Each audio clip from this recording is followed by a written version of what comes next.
जय हिंद मेरे प्यारे साथियों, नमस्कार। स्वागत है आपका हमारे YouTube चैनल HSG के स्टडी में। साथियों, आज हम पढ़ने वाले एमपी पुलिस कांस्टेबल के प्रीवियस पेपर सेट में जो कि जीके जीएस के सारे क्वेश्चन पूछे गए थे, पहले परीक्षा में आए थे।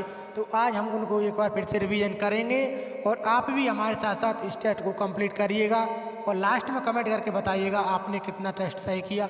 और आज आपके लिए 15 अगस्त की बहुत सारी शुभकामनाएं। और अब हम वीडियो को स्टार्ट करते हैं। साथियों, बने रहिएगा वीडियो के लास्ट तक। और अगर आप हमारे चैनल पर पहली बार आए हैं तो चैनल को सब्सक्राइब करें और वीडियो अच्छा लगे तो साथियों वीडियो को लाइक करें।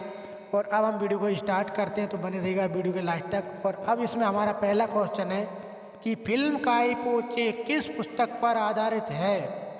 तो यहाँ पर हमारा पहला ऑप्शन है ओपी ओलिपसम, और दूसरा है हमारा three mistake of my life, और तीसरा हमारा the good of small things, और चौथा है हमारा वन अमेजिंग थिंग्स। तो मेरे भाई यहाँ पर हमारा राइट आंसर हो जाएगा कि three mistake of my life.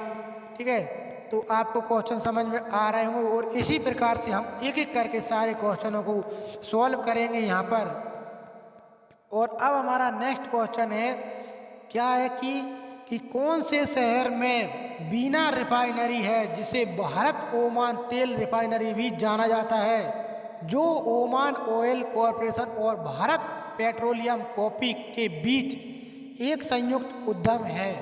यानी कि हमारा पहला ऑप्शन है यहाँ पर सतना, दूसरा ऑप्शन है उज्जैन, तीसरा है चंदेरी और चौथा है सागर। तो मेरे साथियों यहाँ पर हमारा राइट आंसर हो जाएगा सागर, यानी कि ऑप्शन नंबर 4 में सागर यहाँ पर दिया गया है। तो हमारा ऑप्शन नंबर 4 यहाँ पर राइट हो जाएगा।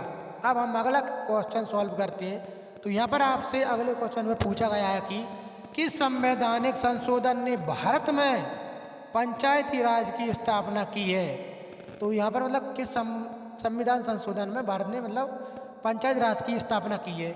अब यहाँ पर हमारा पहला ऑप्शन आता है कि 22वां संशोधन, और दूसरा है 75वां संशोधन, और तीसरा है 65वां संशोधन, और चौथा है 73वां संशोधन। तो भाई यहाँ पर हमारा राइट आंसर हो जाएगा 73वां संशोधन। तो 73वें संशोधन में यह बात इन्होंने रखी है। तो अब हम चलते हैं अगले क्वेश्चन पे। तो इसी प्रकार से अगला क्वेश्चन भी हम सॉल्व करेंगे। तो इसमें पूछा गया है कि हिंडोला महल और जहाज महल दोनों स्थित है, मतलब हिंडोला महल और जहाज महल होता है। तो यहाँ पर दो प्रकार का क्वेश्चन कर रहा है कि मतलब हिंडोला महल और जहाज महल दोनों मतलब कहाँ बीच में स्थित है, यानी कि। तो यहाँ पर पूछा गया, ये डॉट डॉट है, यहाँ पर आपको इसमें से टिक करना है।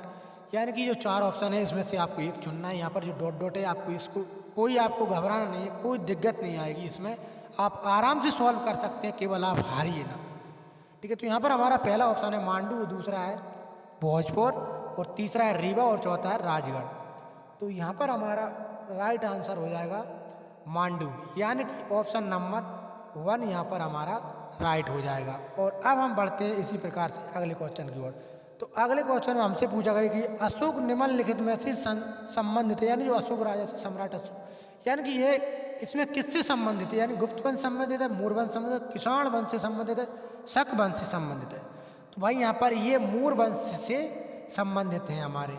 तो किससे संबंधित हैं, ये हमारे मूर वंश से संबंधित हैं। तो दोस्तों अब आपको ये क्वेश्चन समझ में आ गया होगा। और अब हम चलते हैं अगले क्वेश्चन की ओर।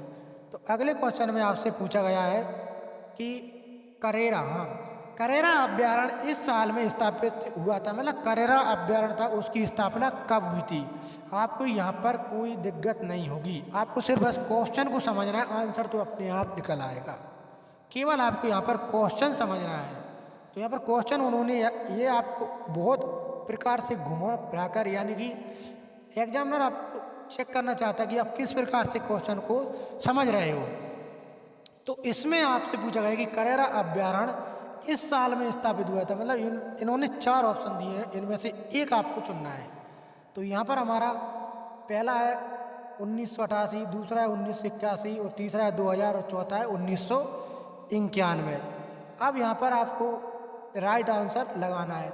तो राइट आंसर हो जाएगा आपको 1981, यानी कि ऑप्शन नंबर बी यहाँ पर अपना राइट हो जाएगा। तो अब हम बढ़ते हैं अगले क्वेश्चन पे। तो पूछा गया कि देश में कितने उच्च न्यायालय संचालित हैं, यानी कि देश में कितने उच्च न्यायालय हैं, यहाँ पर इस बात को यहाँ पर पूछा गया है।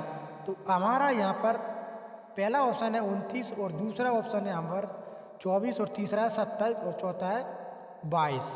तो यहाँ पर अब हमारा राइट आंसर होने वाला है यानी कि ऑप्शन नंबर 2।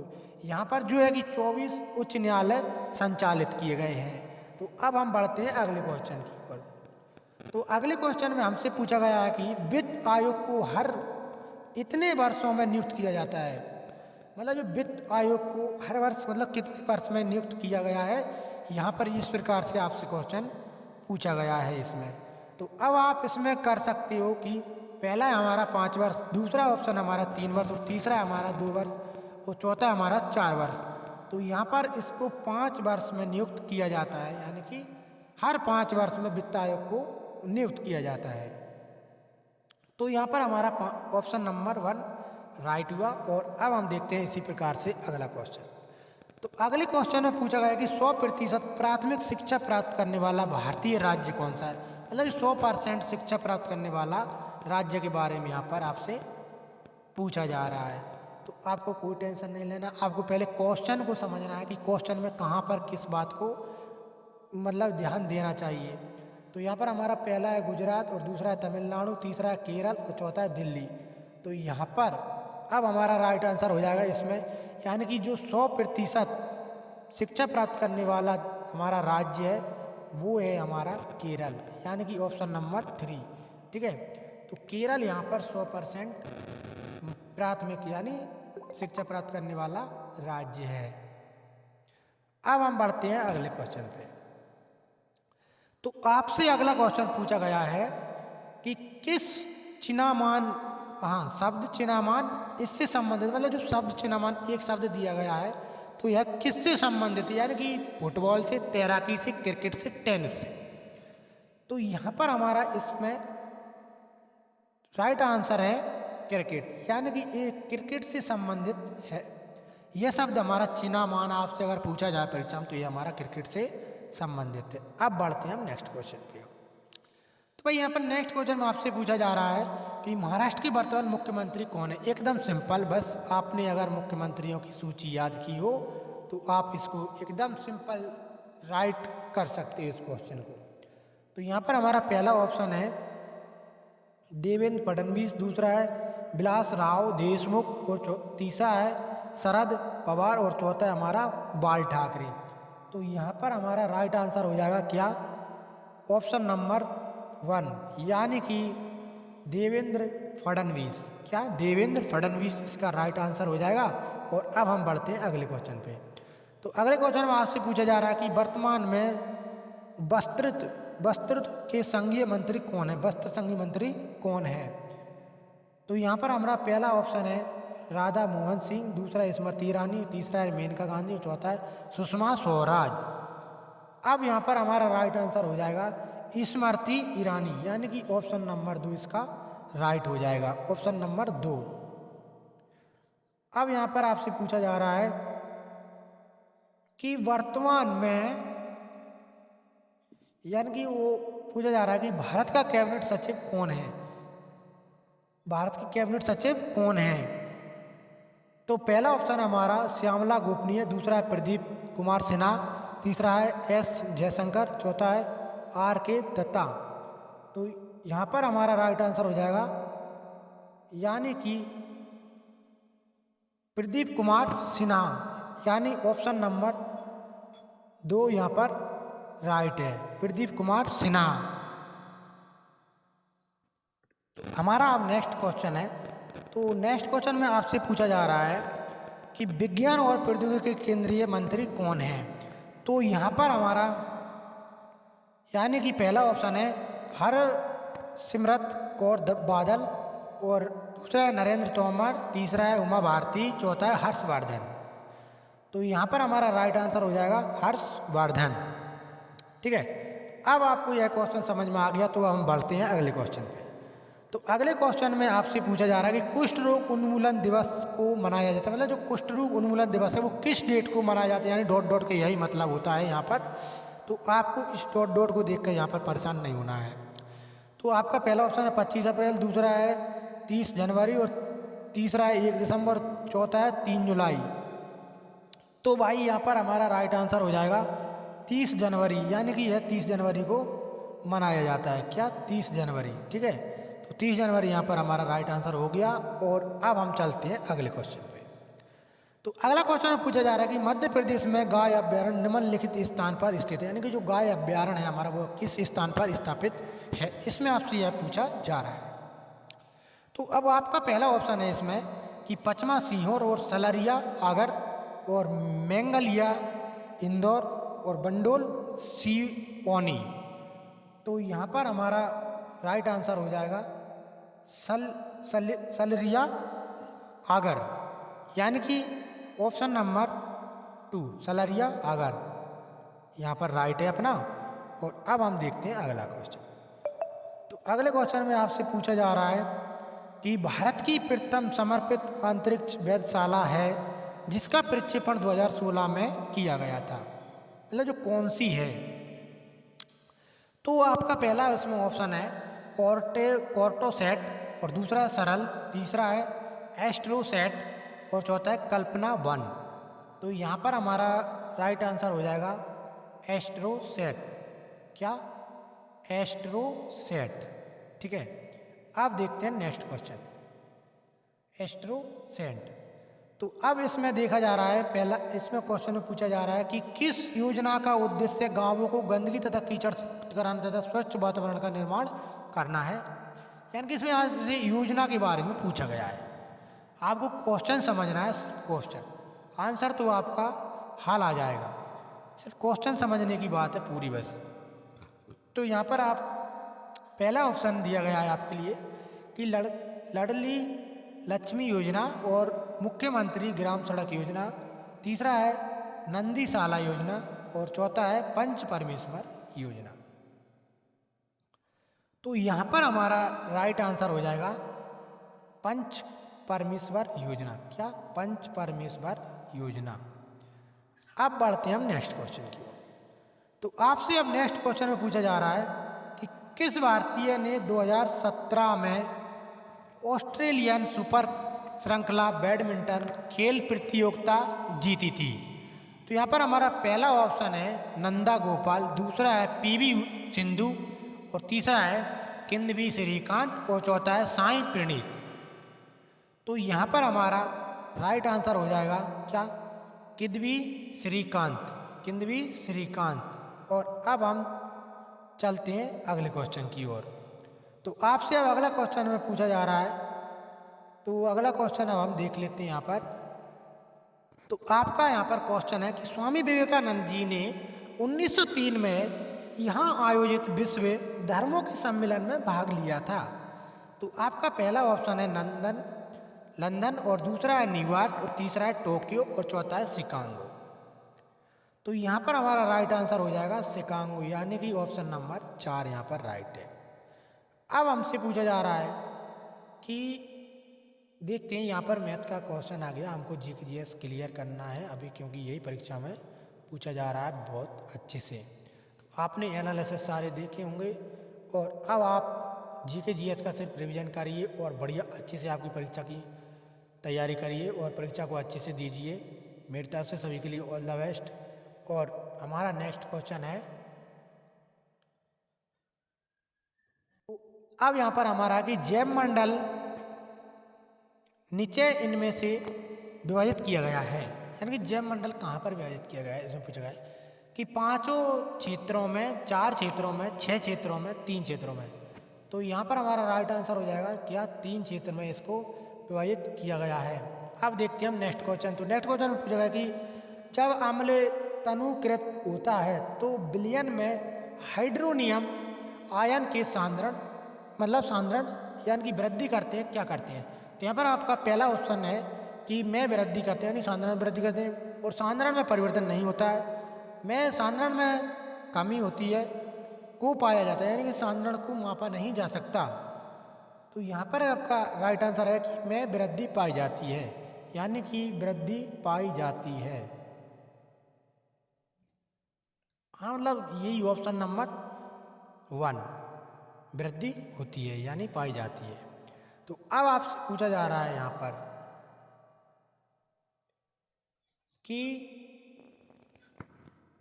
बंगलोर में मेट्रो के स्तंभों और एक्सप्रेस मार्गों के स्तंभों पर ऊर्ध्वाधर बागवानी का कार्य प्रारंभ किया गया है, इसमें मदद मिलेगी। मतलब क्वेश्चन साफ साफ आपसे पूछ रहा है कि ऑप्शन नंबर 1 आपका यहाँ पर दिया गया है कि सिर्फ अधिक ऑक्सीजन उत्सर्जन, और दूसरा है सिर्फ हरी यानी कि हास्य भूमि, और तीसरा है सिर्फ हवा शुद्धिकरण, और चौथा है उपयुक्त सभी। तो यहाँ पर हमारा राइट आंसर हो जाएगा चौथा की उपयुक्त सभी। और अब हम यहाँ पर देखते हैं अगला क्वेश्चन। अगले क्वेश्चन में आपसे पूछा जा रहा है कि एक वस्तु जल से भरी टंकी की तली में रखी है जो अपनी वास्तविक गहराई यानी उसी की वास्तविक गहराई से कम गहराई पर रखी हुई दिखाई पड़ती है, ऐसा किसके कारण होता है? यानी कि ऑप्शन नंबर 1 विकिरण, ऑप्शन नंबर 2 अपवर्तन, ऑप्शन 3 है कुल आंतरिक परावर्तन, ऑप्शन 4 है परावर्तन। तो यहाँ पर हमारा राइट आंसर हो जाएगा किसके कारण दिखाई देती है? हमारे अपवर्तन के कारण, यानी कि अपवर्तन ऑप्शन नंबर 2। अब आपसे पूछा जा रहा है कि एक चालक से होकर विद्युत आवेश के प्रवाह की दर निम्नलिखित में से कहलाती है। ऑप्शन नंबर विद्युत विभव, ऑप्शन नंबर विद्युत धारा, और विद्युत ऊर्जा, विद्युत शक्ति। यानी कि यहाँ पर हमारा राइट आंसर हो जाएगा विद्युत धारा, विद्युत धारा। और अब हम बढ़ते हैं नेक्स्ट क्वेश्चन की ओर। तो नेक्स्ट क्वेश्चन में आपसे पूछा जा रहा है क्या कि निम्नलिखित में से किसके द्वारा पावर तथा खाद दोनों प्रदान किए जाते हैं? यानी कि जैव गैस शक्ति संयंत्र, जल विद्युत शक्ति संयंत्र, ऊष्मीय शक्ति संयंत्र, नाभिकीय शक्ति संयंत्र। तो यहाँ पर हमारा राइट आंसर हो जाएगा क्या?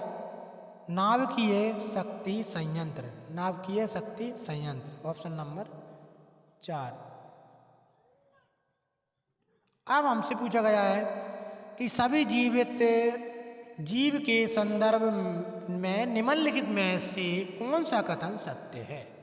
कि ऑप्शन 1 दिया गया आपके लिए कि वे सिर्फ अपशेष उत्पादक निष्कासित करते हैं और वे सिर्फ बढ़ते हैं और अपनी प्रजाति के अधिक समस्याओं का तथा उत्पादन करते हैं। उपर्युक्त सभी भी दिया गया है इसमें, और यहाँ पर यह भी दिया गया है चौथा ऑप्शन कि उन्हें सिर्फ भोजन की आवश्यकता होती है और ऊर्जा प्राप्त करने के लिए उसे परिवर्तित करते हैं। तो यहाँ पर आपका राइट आंसर हो जाएगा कि उपर्युक्त सभी। क्या? उपर्युक्त सभी। तो अब हम चलते हैं अगले क्वेश्चन पे। तो अगले क्वेश्चन में आपसे पूछा गया कि लसिका है क्या? कि लसिका एक प्रकार की यानी कि बायोलॉजी से यानी कि यहाँ पर आपसे पूछा गया है। तो लसिका WC रहित, तो पहला ऑप्शन है हमारा कि WC रहित रक्त, दूसरा है RBC रहित रक्त, तीसरा है स्वयं जीव द्रव रक्त, और चौथा है लघु पट्टिका O से रहित जीव द्रव। तो यहाँ पर आपका राइट आंसर हो जाएगा कि RBC रहित रक्त। ठीक है, यानी कि ऑप्शन नंबर 2 हमारा यहाँ पर राइट हो जाएगा, RBC रहित रक्त। अब हम बढ़ते हैं अगले क्वेश्चन की ओर। तो अगले क्वेश्चन में आपसे पूछा गया है कि प्रोटीन के लिए आवश्यक, यानी कि प्रोटीन के लिए क्या आवश्यक है? तो ऑप्शन 1 दिया गया आपके लिए यहाँ पर कि शरीर की क्रियाओं हेतु जरूरी ऊर्जा पाने के लिए, नई कोशिकाओं की वृद्धि और विकास, और प्रक्रिया हेतु कोशिकाओं की त्वरित अनुक्रिया, रक्त दाब कम करने के लिए। तो यहाँ पर दिया गया है कि नई कोशिकाओं की वृद्धि और विकास, नई कोशिकाओं की वृद्धि और विकास के लिए ऑप्शन नंबर 2 यहाँ पर आपका राइट हो जाएगा, यानी कि ऑप्शन नंबर 2 राइट। अब आपसे पूछा गया है कि मादा मच्छर को रक्त के रूप में उच्च पोषण युक्त भोजन की आवश्यकता क्यों होती है? तो पहला ऑप्शन आपको दिया गया है उनमें से रक्त चूसने के लिए मुखांग होता है, दूसरा है वे मांसाहारी होते हैं, और तीसरा है परिपक्व अंडा देने योग्य बनने के लिए, और चौथा है वे रक्त के माध्यम से मलेरिया जैसे रोग फैलाना पसंद करते हैं। तो यहाँ पर आपका राइट आंसर हो जाएगा कि परिपक्व अंडा देने के योग्य बनने के लिए।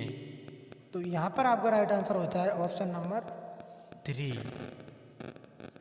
अब हम चलते हैं अगले क्वेश्चन की ओर। तो अगले क्वेश्चन में आपसे पूछा गया है कि कोशिका सिद्धांत के विषय में निम्नलिखित में से कौन सा सत्य है? यानी कि पहला ऑप्शन इसमें दिया गया कि पुरानी कोशिका विभाजन को होकर नई कोशिकाएं बनाती हैं, और दूसरा है सभी सजीवित वस्तुएं कोशिकाओं से निर्मित होती हैं, और तीसरा है कि सभी कोशिकाओं समरूप होती हैं, और चौथा है इसमें कि जीवों की संरचना उसके कोशिकीय संगठन पर निर्भर करती है। तो यहाँ पर हमारा राइट आंसर हो जाएगा कि सभी कोशिकाएं समरूप होती हैं, यानी कि ऑप्शन नंबर 3 यहाँ पर आपका राइट हो जाएगा। अब हम चलते हैं नेक्स्ट क्वेश्चन की ओर। तो नेक्स्ट क्वेश्चन में आपसे पूछा जा रहा है, आप क्वेश्चन को समझिए ध्यान से, कि निम्नलिखित सेटों में से एक प्रजाति कहलाने योग्य नहीं है, वह कौन सा सेट है? तो आसपास पड़ोस में रह रहे विभिन्न पशु, और दूसरा हमारा अफ्रीकी, अमेरिकी और यूरोप में रह रहे मनुष्य, और तीसरा यहाँ पर विभिन्न नस्लों के कुत्ते, अल्सतियन, लेब्राडोर और पोमेरियन। चौथा ऑप्शन आपको दिया गया है कि गाय की विभिन्न नस्लों जैसे जर्सी और हेस्टीन। तो आपका यहाँ पर राइट आंसर हो जाएगा कि आसपास पड़ोस में रह रहे विभिन्न पशु। अब हमसे पूछा जा रहा है इसमें कि यहाँ पर कि अम्ल वर्षा के ऑक्साइड के कारण होती है, मतलब अम्ल वर्षा किस ऑक्साइड के कारण होती है, आपसे यह पूछा जा रहा है। तो अब आपको इसमें बताना है, पहला ऑप्शन आपको दिया गया कि फॉस्फोरस तथा कार्बन, दूसरा दिया गया है सल्फर तथा नाइट्रोजन, और तीसरा दिया गया है सल्फर तथा फॉस्फोरस, और चौथा दिया गया है नाइट्रोजन तथा कार्बन। तो यहाँ पर आपका राइट आंसर हो जाएगा सल्फर नाइट्रोजन, यानी कि ऑप्शन नंबर 2 यहाँ पर आपका राइट हो जाएगा। अब बढ़ते हैं हम अगले क्वेश्चन की ओर। तो अगले क्वेश्चन में पूछा गया है कि निम्नलिखित में से किस धातु के मिश्र धातु को विमान और ऑटोमोबाइल इंजन बनाने के लिए उपयोग किया जाता है? तो ऑप्शन 1 है लोहा, ऑप्शन 2 है एल्युमिनियम, ऑप्शन 3 है पारा, ऑप्शन 4 है तांबा। तो यहाँ पर हमारा राइट आंसर हो जाएगा एल्युमिनियम। तो दोस्तों आपको वीडियो अच्छा लगा होगा, और अब यहाँ पर हमारे सारे जितने भी क्वेश्चन आते हैं, यानी कि 30-35 आपके क्वेश्चन आएंगे जीके जीएस के, तो वो सभी हमने यहाँ पर क्लियर किए। और अब आप इसी प्रकार से और भी क्वेश्चन सॉल्व कर सकते हैं, और मैंने पहले भी कई प्रैक्टिस सेट्स करवाए हैं, आप उनको भी देख सकते हो, उनमें से भी क्वेश्चन आपके एग्जाम पेपर में मिल सकते हैं। तो वीडियो आपको अच्छा लगा हो तो वीडियो को लाइक करें, और अगर आप हमारे चैनल पर नए आते हैं तो चैनल सब्सक्राइब करें। हमारा वीडियो देखने के लिए बहुत बहुत धन्यवाद। जय हिंद, मिलते हैं अगले वीडियो में।